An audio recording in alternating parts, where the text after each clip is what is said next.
Let's bring in Airline Weekly's managing partner, Seth Kaplan. Seth, welcome. Good to have you with us. Does this mark the end of airline mergers, or will we continue to see them?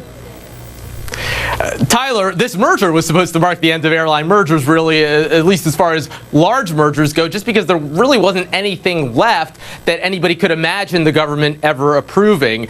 There's Delta and United can't merge, for example, obviously. There are some smaller players out there, but there's nothing else that would have had quite the impact that this would have had. Of course, that's what DOJ is saying, and that's why they're opposing it. But certainly, yes, there's nothing else that would do for the industry quite what this merger would have done. What's so different between this merger and the United Continental merger of a couple of years ago? I guess this one is a little bit incrementally larger in terms of the new airline it would create, but I don't see a big difference there.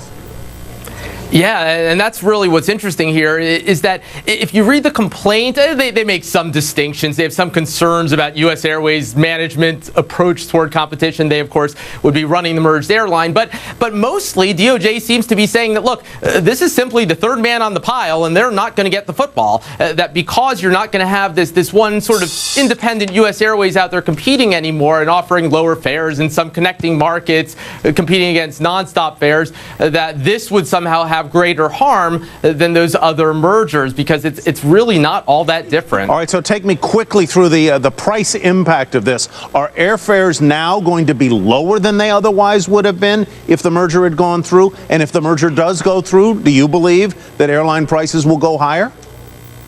Well, let's be very honest. The one reason why companies in any industry merge is certainly to control a little bit more of the market, to rationalize, as they would say, pricing, certainly. So you'd have to say that all things being equal, if there's no merger, then yes, fares would be perhaps somewhat lower than if there is a merger. Fares certainly are higher now than they were just a few years ago, partly because of consolidation as well as because of just an improving economy.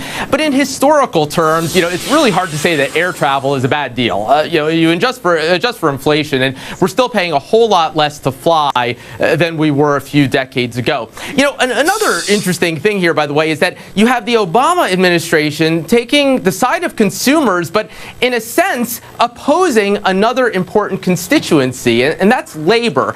Back in the old days, this would have been an easy call for a Democratic administration because labor unions hated mergers.